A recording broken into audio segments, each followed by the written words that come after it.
ഞാൻ എന്തോ പറഞ്ഞാലും നിങ്ങളിങ്ങനെ ഫോണിൽ നോക്കി കുത്തിയിരിക്കുകയാണ്, ഒന്ന് തിരിഞ്ഞു നോക്കുന്ന പോലുമില്ല.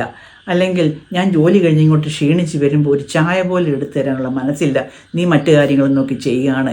ഇങ്ങനെയൊക്കെ നമ്മുടെ നീഡ്സ് ആൻഡ് ഡിസയർ, ആഗ്രഹങ്ങളും ആവശ്യങ്ങളും ഒക്കെ കുറ്റപ്പെടുത്തി പറയുമ്പോൾ പങ്കാളികൾ തമ്മിൽ അതൊരു വലിയ വഴക്കായിട്ട് മാറി ബാഡ് ഫീലിങ്ങിലാണ് അവസാനിക്കുക. ഇവിടെ നമ്മൾ പരസ്പരം കുറ്റപ്പെടുത്തുമ്പോൾ അല്ലെങ്കിൽ നിങ്ങൾ മറ്റൊരാളെയാണ് നമ്മൾ ഫോക്കസ് ചെയ്യുക. അതേസമയം നമ്മൾ നമ്മുടെ വേദന പങ്കുവയ്ക്കുകയാണെങ്കിൽ നമ്മുടെ ഉള്ളിലേക്കാണ് പോവുക. ഫോർ എക്സാമ്പിൾ നമ്മൾ പറയുകയാണ്, ഞാൻ എന്തെങ്കിലും ഒരു പറയുമ്പോൾ നിങ്ങൾ എന്നെ ശ്രദ്ധിച്ച് കേൾക്കാത്തതിൽ എനിക്ക് ഭയങ്കര വിഷമമുണ്ട്.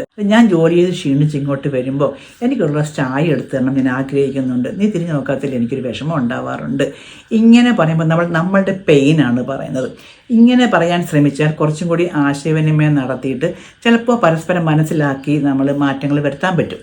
ഇനിയും അങ്ങനെ പറഞ്ഞിട്ടും മാറ്റം വരുത്താൻ പറ്റുന്നില്ല എന്നുണ്ടെങ്കിൽ ഒരു പ്രൊഫഷണൽ കൗൺസിലിങ്ങിന് പോകുന്നത് എപ്പോഴും നല്ലതാണ്. കാരണം പലപ്പോഴും അല്ലെങ്കിൽ ജീവിതം ഒരു തകർച്ചയിൽ എത്തുമ്പോഴായിരിക്കും പലരും കൗൺസിലിങ്ങിന് ചെന്നുപെടുന്നത്. അതുണ്ടാവാതെ നേരത്തെ തന്നെ ഒന്ന് പോയാൽ ജീവിതം കുറച്ചും കൂടി മനോഹരമാക്കാൻ പറ്റും.